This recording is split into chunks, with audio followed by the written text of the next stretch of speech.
retour dans le troisième volet de cette émission Quantique Planète sur ce livre Découverte au bout de Segui de Radu Sinamar, Base extraterrestre et histoire de l'humanité, livre que vous pouvez vous procurer sur le site Atlante, Atlante avec un S.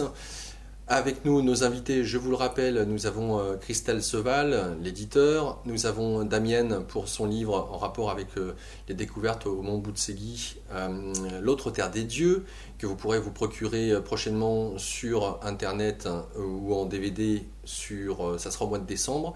Et nous avons notre ingénieur, grâce à qui nous avons cette saga aujourd'hui en France, qui a contribué, qui a mis sa pierre, c'est le cas de le dire, à l'édifice, à savoir Daniel Hoffnung. Messieurs, nous arrivons quasiment à la fin en tout cas du premier volet, du premier roman. Cela se termine sur 3 tunnels qui partent de cette grande salle sphérique, demi-sphérique. Daniel, je vais te laisser le micro. Tu vas nous dire un petit peu où mèneraient ces 3 tunnels, de même que Christelle, et puis là aussi Damienne, qu'on puisse par la suite parler un petit peu de tout ce qui gravite autour de ces différentes découvertes. Oui. Bonjour. Oui. Alors, je vais corriger. C'est pas des romans, c'est des récits. Donc, il y a 3 tunnels qui sont au fond de la salle, tel que c'est décrit dans le livre. Hein, évidemment, j'y ai pas été. Il y a 3 tunnels. Il y a celui de gauche qui part en Égypte. Donc ça va renvoyer au livre suivant publié en France qui, en Roumanie et aux USA, a été le 3e. Donc ça, c'est pour le mois de... C'est pour le mois de décembre. Hein, 1er décembre en librairie. Voilà. C'est le premier tunnel. Ensuite, il y a le tunnel du milieu qui va à, on va dire, l'intraterre, au monde souterrain. Monde souterrain habité, visiblement, mais qui n'est pas décrit du tout, hein, sur lesquels, de toute façon, dans le premier tome, il indique seulement la destination des tunnels, mais il indique aussi que, pour le moment, ça, on n'a pas le droit d'en parler. Et le 3e a une destination, d'une part, un bras qui va en Irak, sur l'endroit dont j'ai déjà parlé, et un bras qui va au Tibet, et il y a un endroit qui va en Mongolie aussi. Hein, c'est-à-dire le 3e, visiblement, se divise en plusieurs destinations différentes. Voilà. Alors, sachant que pour le moment, il n'y a pas de description de ces tunnels, que le tunnel d'Égypte est décrit dans le 3e livre en Roumanie, qui est le 2e en France, donc le prochain, maintenant. Voilà. Alors, je sais pas, j'arrête peut-être là pour le moment. Alors, je vais rajouter quelques éléments d'information. Le livre va sortir sous le titre Le mystère égyptien, et ça raconte donc le récit de la 2e expédition dans ce tunnel-là. Donc, César Brad rappelle Radu Sinamar et lui dit tu fais partie maintenant du département 0 et tu vas faire cette mission avec nous. Et ils voyagent à l'intérieur de ce tunnel. Ils ont des véhicules spéciaux. C'est une équipe bipartite avec des Américains, des scientifiques, et aussi donc des Roumains. Et la première chose, c'est qu'on s'aperçoit que le tunnel, donc qui va entre la Roumanie et l'Égypte, qui aboutit normalement sous les sables entre Gizeh et le Sphinx, ce tunnel n'est pas vraiment un tunnel physique. Il est dans une dimension voisine. Et d'ailleurs, on le fait apparaître et disparaître. Enfin, c'est une technologie qu'on ne la comprend pas. Alors, ce que l'on apprend pour continuer dans ton sens, Christelle, lorsque tu as fait ta conférence au mois de mars, Daniel, tu précises que pour emprunter ce tunnel, ils utilisent un véhicule sur rail. C'est pas sur rail. Oui, j'ai un véhicule automatique, on va dire, électrique. Avec une batterie qui marche à la fusion froide. Oui, c'est effectivement ce qui est écrit dans le livre. Oui, il y a tout un passage sur la technologie avancée que détiennent les Américains, parce que ce sont des véhicules américains, technologie donc militaire, mais je veux dire qui fait référence donc à des technologies cachées que l'on ne connaît pas, qui ne sont pas officielles. Donc il y a tout un César qui a justement eu pas mal de relations dans les années qui ont suivi la découverte et puis l'exploration du tunnel égyptien. Il a eu pas mal de relations avec des Américains et il a pris connaissance de l'ampleur et de comment ça marche aux États-Unis. Et effectivement, là, on est en plein Black Programme, technologie secrète, technologie extraterrestre, récupérée, etc., etc. Enfin bon, tout ça est décrit assez minutieusement. Et ils arrivent donc à la fin dans une salle où ils vont découvrir beaucoup de choses étonnantes, et je ne dirai pas quoi, pour réserver la surprise au lecteur. Ouais, si vous voulez savoir plus, vous écoutez la conférence, parce que la conférence, Daniel en parle. Donc, j'en ai vu peut-être un peu plus. C'est vrai, dans la conférence du 1er mars. Alors, sans faire pour autant de la redite, rentrer choses. peut-être un peu plus dans le détail de ce qui a pu être dit. Je pense que c'est là aussi la thématique de l'émission.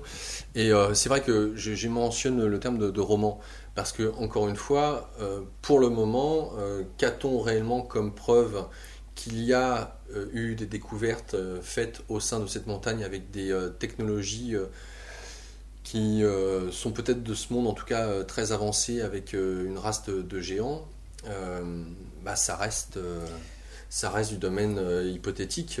Alors, avant de laisser la parole à mes amis, moi justement, je voulais dire quelque chose sur le sujet.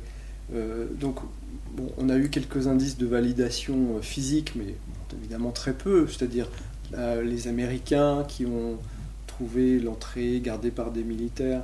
Moi, j'ai vu des bases militaires aussi au pied de la montagne. J'ai vu un montagnard qui a validé l'histoire. Enfin, c'est pas grand-chose. Sinon, dans le domaine de l'invisible, on a eu aussi des choses. Alors évidemment, on n'y croit pas, mais voilà. J'ai un ami qui fait du remote viewing, de la projection d'esprit à distance, si on peut dire, et il a confirmé l'histoire. Et il y a une deuxième personne, alors Daniel pourra en parler plus, mais moi j'ai souligné la phrase tellement c'est précis. Une deuxième personne personne célèbre en France, je ne sais pas si on dira son nom, enfin moi pour l'instant je ne le dis pas, je laisse à Daniel le soin de le dire ou pas. Une personne qui est célèbre en France, qui a des dons, je dirais, pas seulement de remote viewing, mais aussi de canalisation et de voyance, quoi.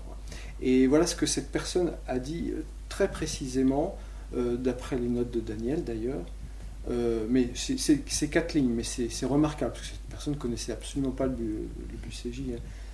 Elle dit, effectivement,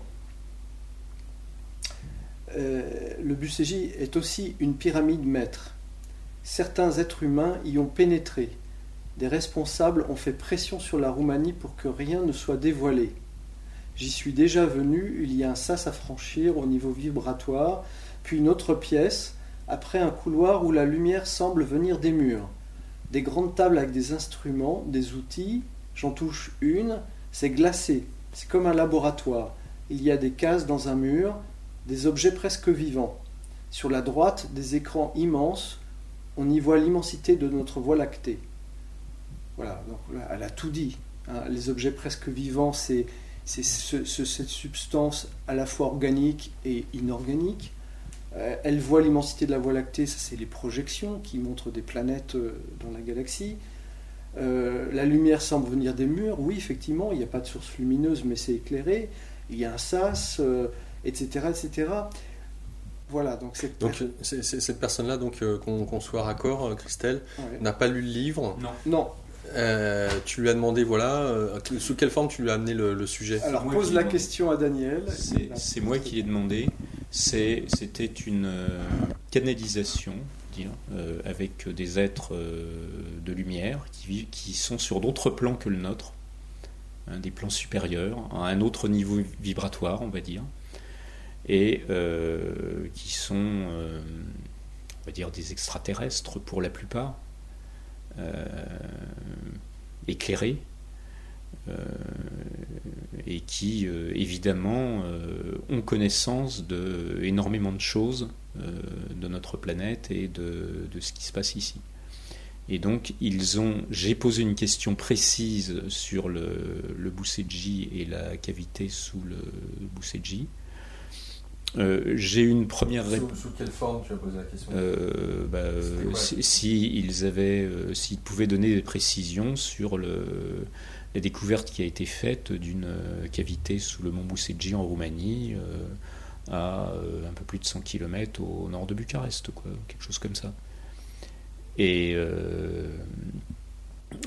j'ai eu une première réponse qui était une réponse à côté de la plaque, qui était une réponse,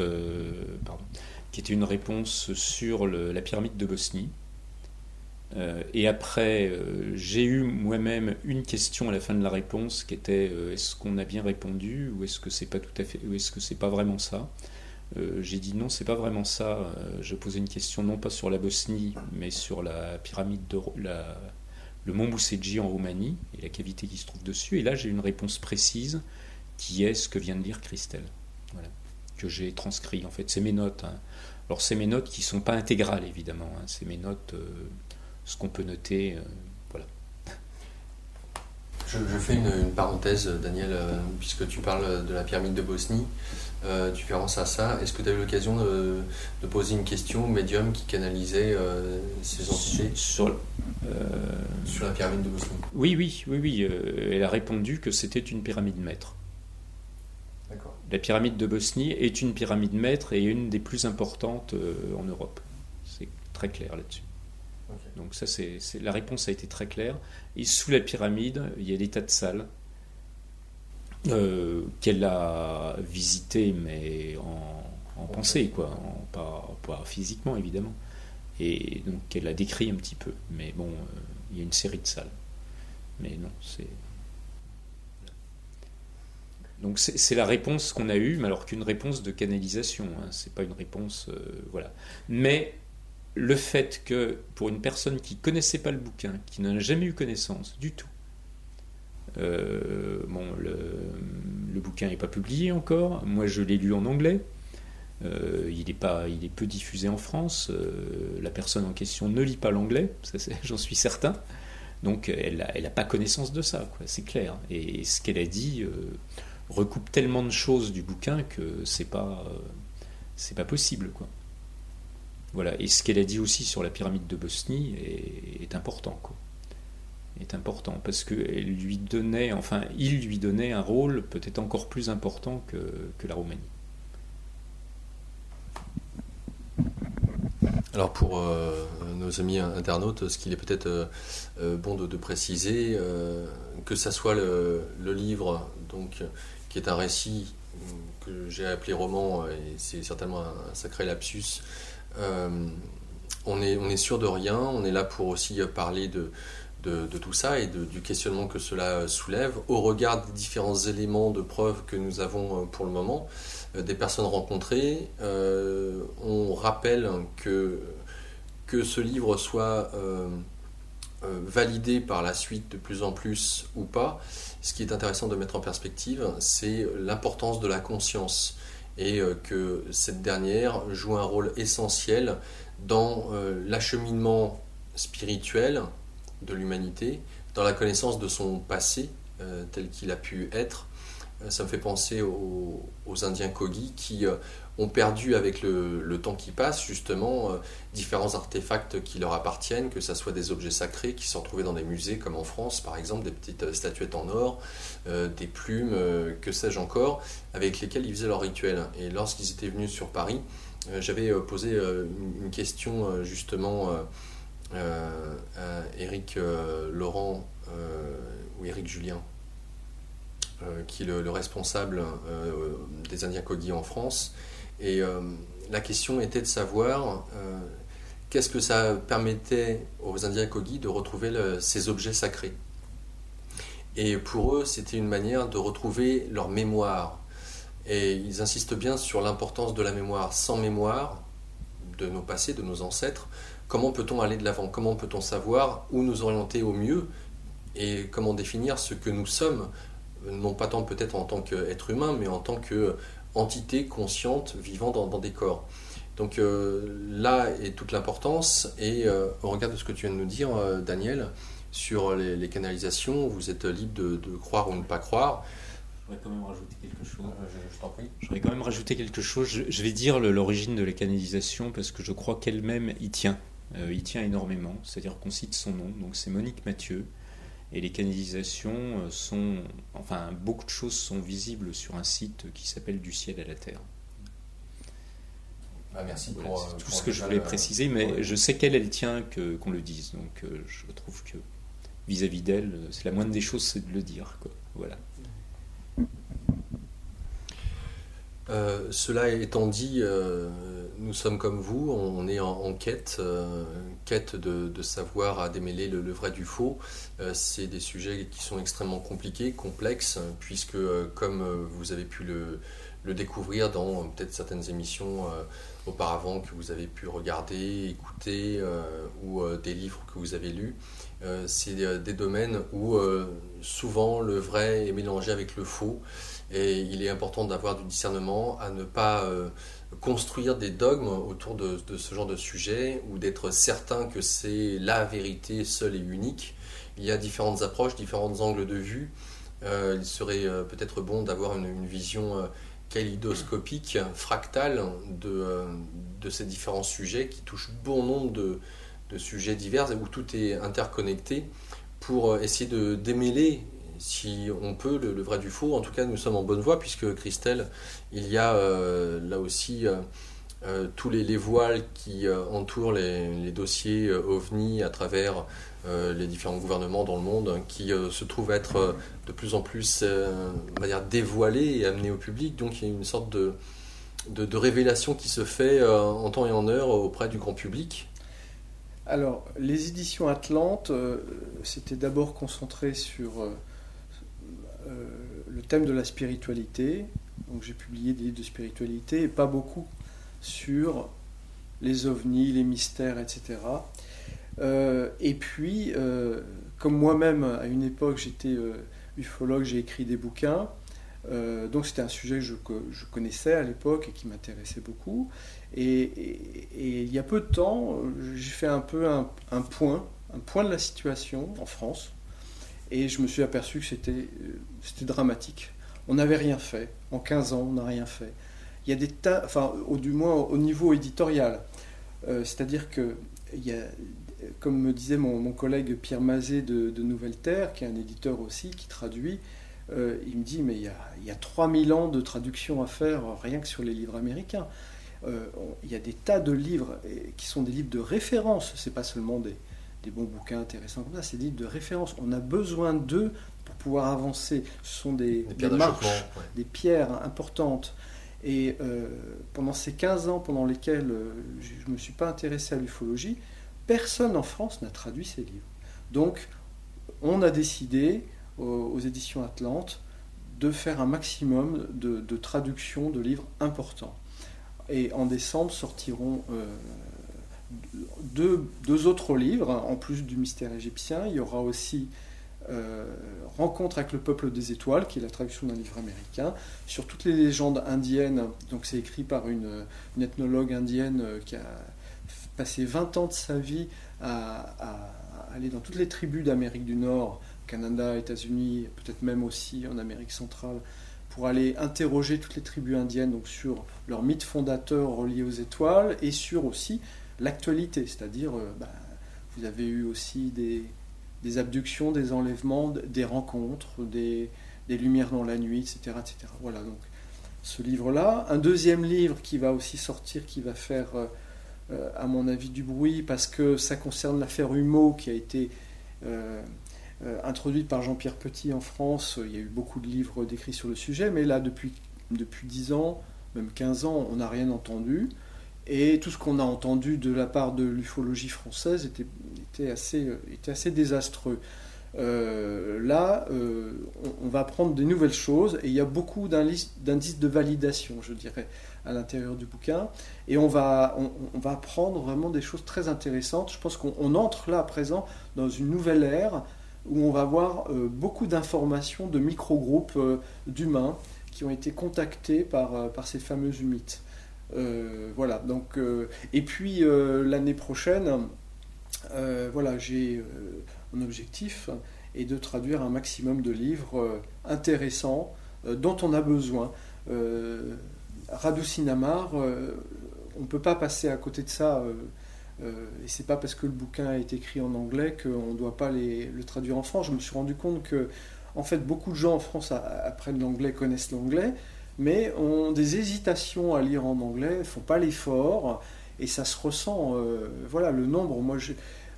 Moi, j'ai continué en fait à lire, à m'informer sur l'ufologie, etc. Mais à lire en anglais, ça ne me pose pas de problème. Mais j'ai vu qu'en France, ça pose un problème. Même les gens qui ont appris l'anglais, qui se débrouillent assez bien l'anglais, ça leur semble une difficulté de lire dans cette langue. Donc voilà, donc la nécessité de traduire. J'aimerais aussi savoir si... parce que on parle souvent des États-Unis comme étant le foyer où tous les sujets que tes éditions peuvent mettre en perspective sont là-bas monnaie courante, avec, comme tu le disais, certains livres comme étant des pierres d'achoppement. Je serais très curieux de savoir s'il en est de même dans des pays comme la Russie, qu'on a mentionné tout à l'heure, où je sais que le sujet est là aussi abordé, et il doit y avoir aussi des ouvrages de référence dans ces pays-là, parce que bien là, sûr. Ce dont on parle, là, c'est un livre écrit par un Roumain. Donc les pays d'Europe, qu'est-ce qu'il en est ? Alors, la langue, en fait, continue à être une barrière phénoménale à la diffusion de l'information. Et c'est pour ça qu'on a plus d'informations qui viennent des États-Unis, parce que au moins l'anglais, tout le monde... beaucoup de gens arrivent à comprendre de quoi il ressort. Mais ne serait-ce que nos voisins. Qui connaît ce qui se passe en Allemagne ? Quels sont les bons livres en allemand ? Quasiment personne. En italien, on a eu quelques livres qui ont été traduits. Moi, j'en ai traduit un d'ailleurs. Donc, l'Italie, on connaît un petit peu. Mais les autres pays européens, on ne connaît pas. Et par exemple, un éditeur ukrainien m'a contacté.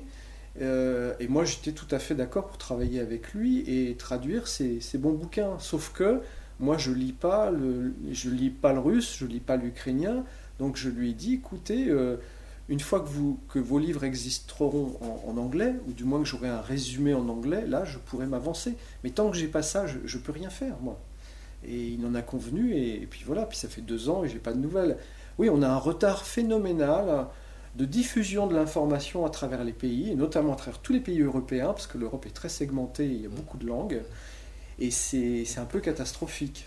Ça peut être l'occasion de faire un appel auprès de francophones qui parlent différentes langues de pays justement européens, voire peut-être d'Asie, de Russie, que sais-je. Et puis, si vous avez pour vous des livres qui sont des références, et pourquoi pas contacter Christelle, vous expérimenter peut-être à la traduction. Enfin bref, il est possible certainement de faire des choses si vous avez connaissance de certains ouvrages qui, pour vous, en tout cas, vous ont séduit, que vous souhaitez faire partager.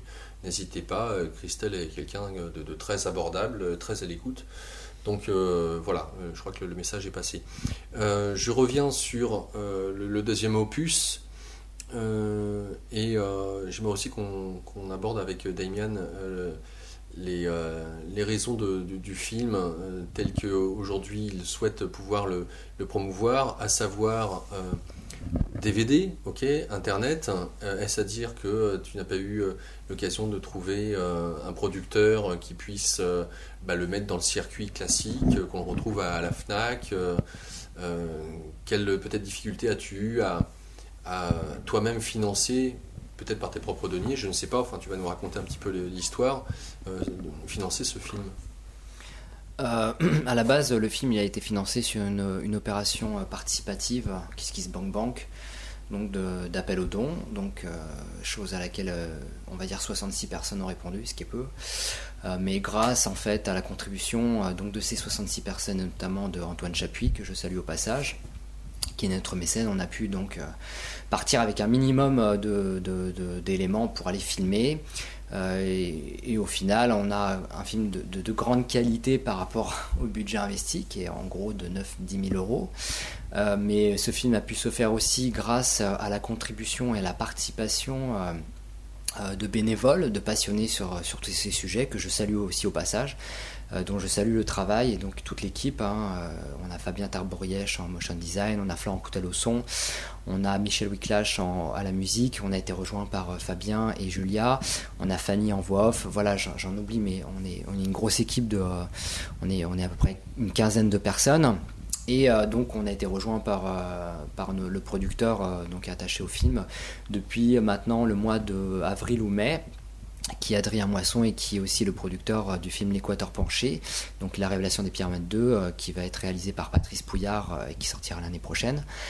Donc voilà, donc l'arrivée de ce producteur nous a fait du bien, parce qu'il m'a permis d'avoir le budget pour payer ces personnes qui initialement travaillaient bénévolement.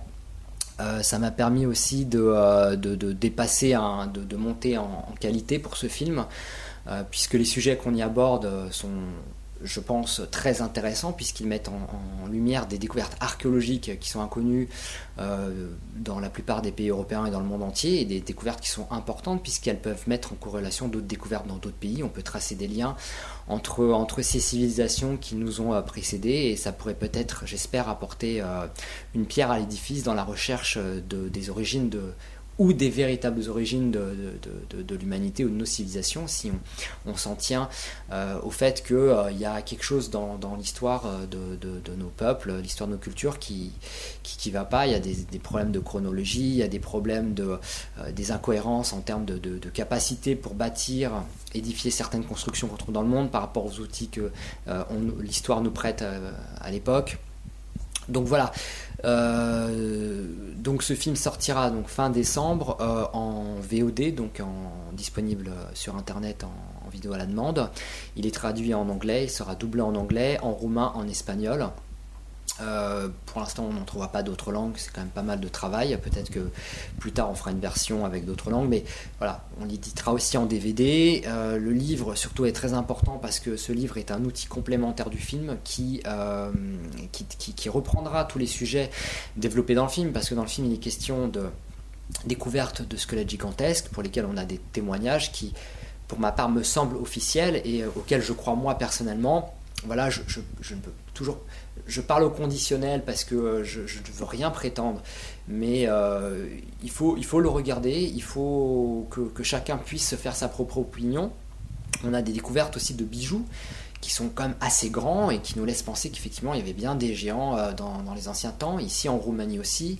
Il est question de tablettes dont la datation pourrait remettre en question tout simplement les origines de l'écriture sumérienne, puisque on fait tout partir de Sumer. Or là, on a des preuves accablantes que 2000 ans avant Sumer, on avait une autre écriture en Europe qui disposait de l'écriture. Donc rien que ça, c'est déjà un coup de pied dans la fourmilière. On a des découvertes relatives à d'autres tablettes, pareil, qui mettent en lumière des écritures inconnues. Donc inconnues, mais par contre, je ne peux pas trop en dire, mais qui expose une évidence, entre autres, pour moi, qui est intéressante et qui sera, j'espère, une base de recherche pour les personnes qui s'intéressent également à tout ce qui est Atlantide, Lémurie et ancienne civilisation. On a des troglodytes avec identique à l'identique des écritures inconnues. Autour de ces troglodytes, on a des légendes locales qui parlent de dieux extraterrestres venus des étoiles pour enseigner leur savoir et donner la connaissance aux humains. On a des objets hors du temps, des out of place artefacts, des UPART, qui sont des éléments retrouvés, excavés, et qui ne correspondent à aucune période de temps, ni à aucune civilisation connue, et dont en fait la constitution remet en question tout, puisque là on parle d'objets en aluminium, retrouvés à 10 mètres de profondeur, à côté d'os de rhinocéros à fourrure, ce qui est improbable. Donc voilà, donc ce film soulève un ensemble de découvertes qui ne sont pas forcément très connues, mais qui seront détaillées justement dans le livre beaucoup plus en détail, qui sortira en même temps que le film en décembre, et qui j'espère seront, le film comme le livre, des éléments, des bases de recherche pour les personnes qui aimeraient creuser un peu plus le sujet de la Roumanie, parce que, encore une fois de plus, on survole en 1h40 ce qui moi me semble, ce qui m'aurait semblé devoir être adapté en épisode de 50 minutes pour chaque sujet, tellement il y a énormément de choses à dire et tellement il y a de liens à tisser aussi entre d'autres découvertes partout dans le monde. Je prends un exemple sur les tablettes de Tartaria. officiellement, officiellement fausses, mais officieusement qui ont été datées et traduites par comment on appelle ça, un linguiste allemand, qui sont une vraie forme d'écriture, qui sont directement en corrélation aussi avec les tablettes de Glosel, les fameuses tablettes de Glosel qu'on a retrouvées en France, qui ont fait énormément couler d'encre dans les années de 60 à 80. Ouais. Voilà, donc j'espère que ce film et ce livre apporteront, ou du moins apporteront leur pierre à l'édifice dans les mystères de toutes ces découvertes, et que d'autres personnes derrière auront le courage de reprendre certains sujets, de creuser plus en détail, d'aller plus loin, plus en profondeur. Voilà, je ne suis pas là pour prétendre de dire les choses se sont passées ainsi, on a découvert ça et ça veut dire ça. Ce film met en évidence un certain nombre de découvertes, et j'espère que beaucoup adhéreront à ces découvertes et travailleront justement. Un autre projet aussi que tu as en perspective, sans pour autant que tu nous en dises, tu nous en dises ce que tu veux d'ailleurs. Oui. Mais voilà, tu as déjà l'idée de l'écriture d'un prochain film. Il y a un deuxième film qui est... alors c'est un peu l'exclusivité. Oui, il y a un deuxième film qui est en cours de réalisation. Alors j'en suis à la genèse de ce film. Je reviendrai en détail dans ce film prochainement, quand j'aurai eu l'accord et la validation d'adapter justement l'ouvrage qui concerne principalement le sujet que je veux développer de la part de son auteur. Mais tant que cela n'est pas fait, je ne veux pas m'avancer au risque de décevoir les gens qui attendent énormément. Au final, voilà. Et à côté de ça, j'invite aussi les internautes, les personnes intéressées par tous les mystères qui vont découvrir dans le film, à nous suivre, moi et l'équipe, pour partir sur les terres de la Roumanie à l'occasion de voyages qu'on organise justement en juin et en août, pour aller découvrir tous ces phénomènes, donc les approcher au plus près. Et voilà, donc les gens auront toutes les informations sur le site deimian.com, deimien.com, qu'on mettra peut-être en lien sous la vidéo. Donc voilà, tout y est regroupé, films, DVD, livres et voyages. Et je te confirme, ton site apparaîtra et est en dessous la vidéo, j'entends, sur le site d'Immédiat et pas sur YouTube. On ne peut pas mettre trop d'infos sur la page YouTube, donc n'hésitez pas à aller sur notre site. Vous avez bon nombre d'informations, de vidéos, des compléments, des liens que vous pouvez avoir. Donc ça se passe sur im.media. Pour rejoindre les propos qui ont été donnés par Damien ou notamment Christelle, je vais les reprendre et je vais un peu les synthétiser. Que ça soit une maison d'édition qui traite des sujets qui sont présents, Christelle vous a fait part des différents personnes qui tout au long de la chaîne prennent un pourcentage sur la vente du livre, donc entre le distributeur, le magasin, le libraire, bref, l'imprimeur, etc. C'est énormément d'argent et ça limite bien évidemment les retours financiers pour l'éditeur. Je vous rappelle que par exemple pour un livre comme celui-ci, il faut un illustrateur ou une illustratrice pour le livre, il faut faire la mise en page du livre, il faut faire la traduction du livre, il faut imprimer le livre, bref, c'est beaucoup d'argent d'investissement à la base. Et le fait que vous l'ayez chez vous, c'est une équipe de gens qui gagnent de l'argent, c'est leur boulot, leur métier.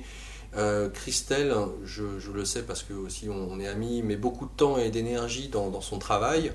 Nous vous invitons à aller directement vous procurer les livres sur son site internet pour éviter de passer par les grandes plateformes que vous connaissez bien. Donc ça, c'est aussi un désir qu'a Immédiat de vouloir supprimer certaines interfaces pour qu'il y ait plus d'argent qui revienne aux personnes concernées. De même que pour Damien, et le fait qu'il vous propose d'aller en Roumanie lui suivre sur les traces de son documentaire, de son film, c'est aussi des moyens, et je pense pas trop m'avancer Damien, oui, pour là aussi vous faire découvrir, vous faire plaisir et en même temps avoir de l'argent pour continuer l'aventure. C'est très important et je trouve ça vraiment bien que tu soulèves ce point, autant pour la maison d'édition de Christelle, autant pour mes démarches personnelles. Il y a des gens qui ont décidé, qui ont fait le choix de travailler pour les autres, entre guillemets. C'est-à-dire qu'aujourd'hui, on manque de gens qui qui font des vraies recherches, qui vont sur place, qui prennent le temps de traduire des livres, qui prennent le temps de donner l'information, de transmettre l'information. Et ce temps que les gens prennent, ce n'est pas du temps qu'ils prennent pour travailler et puis pour payer un loyer, pour manger. Donc on est obligé à un moment de trouver un moyen de vivre et de survivre. Et on le fait d'une façon qui est honnête, puisque là on ne fait pas d'appel aux dons. On est simplement en train de mettre en place des méthodologies, des process pour pouvoir vivre d'une passion qui va passionner aussi les gens et les internautes. Voilà, donc achetez le livre, ne les téléchargez pas, ou alors si vous le téléchargez, faites un don à l'éditeur. Si vous pouvez payer pour voir un film, évitez de le télécharger, ou alors si vous l'avez téléchargé et qu'il vous a plu, achetez-le après. Mais c'est important et je parle pas que en mon nom, je parle aussi pour des réalisateurs comme Patrice Pouillard ou d'autres personnes qui vont dans les années à venir entreprendre des démarches de transmission d'informations, de recherche. Quand on dit recherche, on n'a pas besoin d'être un chercheur, faire de grandes études, il suffit simplement de prendre le temps de mettre en lumière des découvertes qui ont été faites et qui ne sont pas forcément connues. Donc il y a un travail de réinformation derrière nos démarches, à tout ce qui prend du temps, et c'est important pour qu'on puisse continuer à le faire, que les internautes aussi, les lecteurs ou les auditeurs jouent le jeu et soutiennent justement ces démarches. Alors je vais finir ce sujet-là, et qui est important pour nous, puisque Immedia vous permet gratuitement d'avoir à votre disponibilité cette émission. Nous avons des idées aussi au sein d'Immedia pour permettre de traiter de certains sujets, de faire aussi des documentaires. Ça dépend aussi des moyens financiers que nous avons. Nous avons fait, en accord avec les valeurs qui sont les nôtres, différents moyens pour pouvoir vivre, à savoir notamment la vente de livres audio. Donc nous vous invitons à vous rendre sur l'onglet concerné sur le site, de façon à vous procurer ces livres audio qui permettront là aussi la marche d'Immedia, avec les différents frais qui sont inhérents à toute association, et puis là aussi peut-être de permettre d'en vivre pour les acteurs principaux d'Immedia. Nous avons aussi les formations en ligne qui vous sont proposées. N'hésitez pas, si cela résonne, de tout simplement vous abonner pour faire ces différentes formations. Et pour ce qui est de la marche à suivre, là aussi nous vous invitons à tout simplement donner. Si vous avez accepté de regarder gratuitement cette émission et que cette émission vous a plu, de donner quelques euros. Et encore une fois, il ne s'agit pas forcément de donner 50 ou 100 euros. Si vous êtes à regarder 2000 personnes, ne serait-ce que cette vidéo, imaginez bien que si tout le monde donne 1 euro, pour nous c'est gigantesque. Donc n'hésitez pas. Comme vous pouvez le voir, nous nous débrouillons d'une manière archaïque avec des micro-cravates pour faire circuler le micro, mais une table de mixage ne serait pas un luxe, d'autres micros ne seront pas non plus du luxe, et de partir ailleurs en France ou à l'étranger pour pouvoir faire des documentaires, des reportages, faire des interviews, c'est aussi notre souhait. Donc voilà, n'hésitez pas à contribuer. On a fait aussi le constat qu'en France, nous avons tendance à estimer que tout nous est gratuit, et peut-être aussi de délaisser tous ceux qui, par passion, souhaitent œuvrer à se faire plaisir et à vous faire plaisir. Donc voilà, quelques euros seront les bienvenus. Merci par avance à tous ceux et celles qui entendront et comprendront ce message. C'était une longue parenthèse, mais qui, à mon sens, était importante, parce que vous avez 3 acteurs différents dans le domaine des médias qui ont soif de vous faire connaître certaines informations. Et si vous les prenez, ces informations, sachez qu'elles ont un coût, que ce n'est pas gratuit, même si aujourd'hui vous en avez connaissance gratuitement. J'aimerais qu'on revienne sur les différentes découvertes, parce qu'on les a survolées là, durant cette émission, alors que dans ta conférence, Daniel, tu t'en fais quand même un peu plus d'étalage. Alors désolé pour Christelle, mais au moins qu'on puisse avoir l'équivalent de ce qu'on... Voilà. Oui. Alors oui, en fait, je suis le seul ici à avoir lu les quatre bouquins en anglais, donc voilà. Fais-nous saliver. Oui, donc je vais vous faire saliver un petit peu. Oui. Alors sur l'Égypte, donc ils arrivent dans une salle souterraine, et on va dire que le plus important dans cette salle, est la machine se trouvant au milieu de la pièce, qui est ce que j'appellerais, alors pas une machine à voyager dans le temps, puisqu'on ne voyage pas avec son corps, on voyage seulement avec sa conscience, mais c'est déjà pas mal. Et alors, à part ça, ça n'a pas l'air fait pour tout le monde, hein, puisque Radu Sinamar, quand il essaye, il y a plusieurs tentatives infructueuses où vraiment, bon, on va pas dire qu'il manque de tomber dans les pommes, mais c'est fort difficile, hein. C'est-à-dire c'est quand même extrêmement exigeant et ça s'adresse à des gens qui ont un certain niveau, on va dire, au niveau de la conscience. Et celui qui l'utilise massivement, c'est César Brad. Et César Brad, lui, ce qu'il explore en particulier, c'est la vie de Jésus-Christ. Donc il y a des morceaux que vous allez retrouver dans le deuxième livre publié en France. Alors, en ce qui concerne... Pardon ? Oui, tu vas continuer. Je fais juste une parenthèse parce que je ne sais pas si tu avais eu l'occasion de lire les livres d'Edgar Cayce. Non, qui mentionne justement que sous le plateau de Gizeh, il y a de nombreuses salles, notamment sous le Sphinx. Et ce que tu dis, en tout cas, pour moi, me fait forcément écho à cette découverte. Oui. J'avais entendu parler, mais je n'ai pas lu. Je ne connais pas.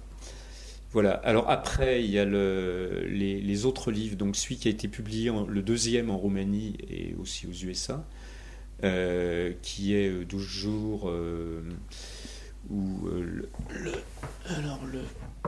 dans la mystérieuse terre des dieux. Alors la mystérieuse terre des dieux, c'est en fait c'est l'Inde, c'est le Tibet, et on va avoir cette fois-ci non pas par un tunnel mais par un portail spatio-temporel situé dans une montagne roumaine, un itinéraire à travers l'espace qui va mener directement, par transformation progressive du dieu, à une montagne au Tibet, où on a une rencontre avec une déesse.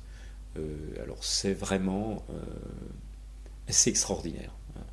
La description, alors il n'y a pas que ça qui est intéressant dans le livre. Alors, est-ce qu'ils sont dans le ton, ou dans cette réalité-là, ou ils sont a priori dans une réalité qui semble être quand même la nôtre. Mais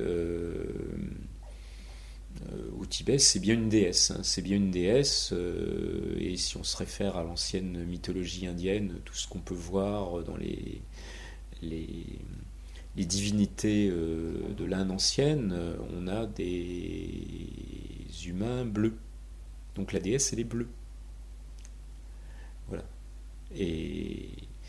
Bon, la description de la rencontre, tout ce qu'il y a dans le bouquin là-dessus est assez phénoménal, et y compris ce qu'elle dit, quoi.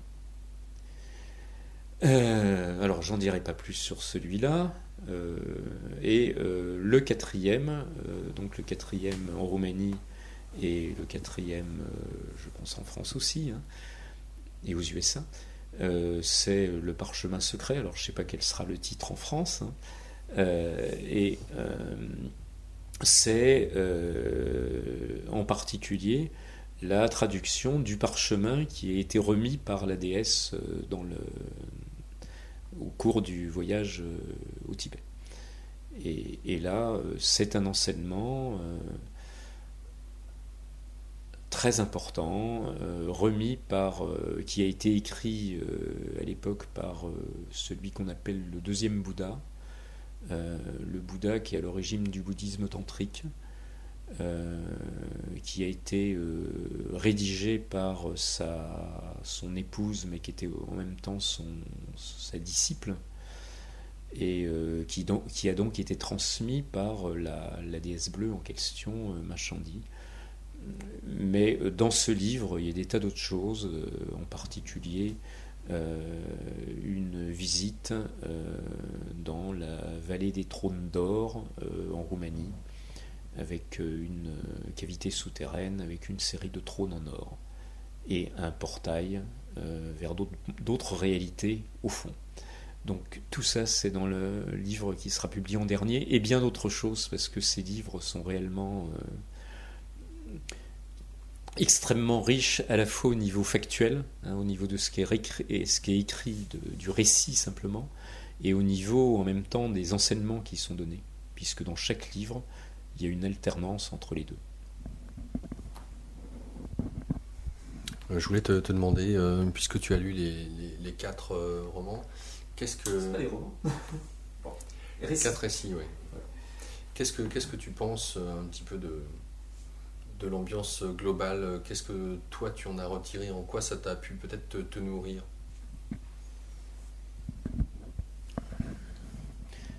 Ça m'a nourri sur le fait qu'il nous reste des tas de choses à découvrir, qu'il y a des tas de choses qui sont pas connues actuellement, qui sont visiblement cachées, qui ne peuvent pas, qui n'ont pas pu pour des tas de raisons pardon, historiques être révélées ou être connues, mais que peut-être l'époque qui vient sera une époque de découverte et de mise à jour de tout ceci, quoi. Alors je pense que le film de Demian est un morceau, que l'édition des 4 bouquins et de tous ceux dont a parlé Christelle est un autre morceau, mais on a là toute une partie de la réalité qui est bien plus vaste, je dirais, que le monde matériel et technologique et mercantile, hein, je dirais, puisqu'il y a tout ça, enfin, dans le monde où on est, il y a on travaille pour gagner des sous, mais on consomme, etc. Mais il y a toute une partie de la réalité qui nous manque, quoi, et qui là apparaît à travers les publications, à travers le film de Demian, et dans toute une série de choses qui nous restent à trouver, à découvrir. Moi, je pense à quelque chose qui m'est très cher aussi, c'est l'action du mental sur le corps. Voilà, il y a des tas de choses qu'on doit découvrir, qu'on doit trouver, et qui vont compléter énormément. Il ne s'agit pas de dire que la science est tout faux, mais il s'agit de dire que la science n'est qu'un tout petit bout. Et moi je pense, il y a le bouquin qui parle du voyage au Tibet, parle aussi d'un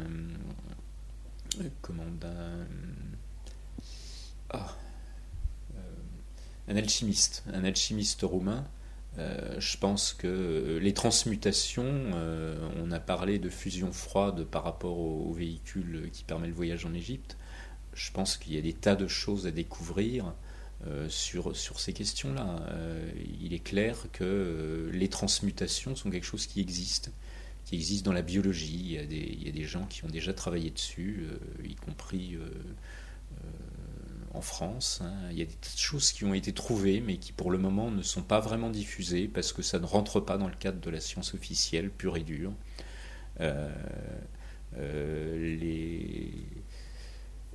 L'énergie, le nucléaire froid, je pense que c'est quelque chose qui va se développer, et je pense qu'après nos centrales nucléaires, ça va devenir vraiment des vieilleries pour les musées, quoi. On rigolera dans le futur quand on verra ça, le fait qu'on ait pu utiliser une technique si primitive, quoi. Et je crois vraiment qu'on va vers une nouvelle ère de découverte de notre esprit, des liens entre l'esprit et notre corps, et surtout du lien avec la nature. Et le lien avec la nature, c'est quelque chose qui a complètement été oublié. On a cru qu'on était là uniquement pour dominer la nature et s'en servir un petit peu, alors que la nature, au contraire, on est un morceau de la nature, et on doit vivre en accord avec la nature, on doit travailler avec elle et non pas contre elle pour la dominer, quoi. Et je crois que là, c'est des choses... ça fait partie, je crois, d'une nouvelle époque qui, j'espère, va s'ouvrir pour le mieux, à travers des soubresauts qui risquent d'être quand même difficiles, parce que l'époque qu'on vit est quand même très dure pour beaucoup. Voilà. que l'un de vous souhaite réagir sur les propos de Daniel? Tu demandais qu'est-ce que ce livre globalement a apporté, ces lectures ont apporté Daniel. Moi, ce que ça m'a apporté, ça m'a ouvert un champ d'investigation que je n'avais pas auparavant. C'est tout ce qui concerne les pyramides, les anciennes structures, les anciennes civilisations, je dirais non humaines, ou du moins des humains différents. Bon, je n'avais pas beaucoup de connaissances dans ce domaine, mais là, en ce moment, il y a des tas de synchronicités qui font que j'apprends énormément de choses et je vois que là, il y a vraiment quelque chose, quoi. On découvre des pyramides partout, sous la mer, sous les glaces, dans tous les pays du monde, en Chine, dans le désert de Gobi. Ce gosse-là qui a trouvé une cité maya simplement en se référant à la position des étoiles et par rapport aux cités mayas préexistantes, il a dit là il devrait y en avoir une si elles sont représentées par la forme des constellations. Et effectivement, il avait raison, alors que c'était des endroits pas du tout faits pour abriter. Perdu en pleine forêt. Perdu en pleine forêt ou sur des montagnes. Bon, on se rend compte là vraiment que ont existé des civilisations qui avaient des moyens aussi importants, voire plus importants que les nôtres aujourd'hui, et que là, il y a quelque chose à déchiffrer, quoi. Notamment, par exemple, là, je suis en contact avec Louis de Cordier qui a fait l'expédition Mataha pour savoir ce qu'il y avait, pour faire avancer les fouilles dans ce fameux labyrinthe sous la pyramide de Hawara en Égypte, où on a découvert donc une structure monumentale, extraordinaire, avec des milliers de salles. Il y a des salles qui sont plus grandes que la taille d'un terrain de football, et il y en a des centaines et des centaines. Et c'est sur 2 étages, et c'est sous le sol, et les fouilles sont interdites. Donc aujourd'hui, ce qu'on a pu faire, c'est avec des radars, ce genre d'appareillage, avoir une description des cavités. Donc c'est pour ça qu'on sait ce qui existe, on sait l'étendue que ça fait, etc. Mais la science officielle ne nous donne pas le feu vert pour y aller. Voilà. Et je suis persuadé que tout est en relation. Tout est en relation. Tout ce qui a une forme pyramidale, des tunnels. On dirait qu'il y a un hub de communication à travers le monde entier, et qui a des dizaines et des dizaines de milliers d'années d'existence, et c'est pas là pour rien, quoi. Voilà. Donc investiguons, il faut aller de l'avant. Investigation, et on ne rappellera jamais assez, discernement. Ne soyez sûr de rien, peut-être, restez l'esprit ouvert, l'esprit critique, et puis composez votre propre puzzle avec le plus grand sérieux possible. C'est peut-être, je crois, ce que nous tous ici, nous vous invitons à avoir comme angle d'approche vis-à-vis de toutes ces questions. Et nous vous retrouverons bien entendu prochainement pour une nouvelle émission Quantique Planète sur Immédiat. Nous aurons l'occasion d'accueillir justement Christelle puisqu'il vous a donné un avant-goût des prochains livres à sortir. Je ne vous en dis pas plus, mais voilà, les sujets seront traités avec lui aux commandes, les différents auteurs, chercheurs. Voilà, ça a été une première table ronde. Il y en aura d'autres avec, je le pense, du matériel qui nous permet d'avoir une plus grande aisance de communication. Merci à vous tous de nous avoir suivis. On vous retrouvera une prochaine fois. Damien, autant pour moi. Merci à toi pour t'être déplacé. Merci à toi aussi, Christelle, pour ta venue et puis pour avoir édité ce livre super. Et merci à toi, Laurent, de pouvoir nous donner la parole, parce que je sais déjà que certains médias ne me l'ont pas donné. Bah écoute, c'est un plaisir que de t'avoir ici et merci aussi à toi Daniel pour ta présence, pour avoir bien voulu témoigner, puisque c'est bien ça dont il s'agit. Tu fais la préface du livre d'ailleurs de Christelle, donc un grand plaisir de t'avoir eu présent à cette antenne. Je suis un témoin indirect en fait qui n'a fait que répercuter ce que j'ai pu découvrir grâce à d'autres, quoi, en fait, heureusement.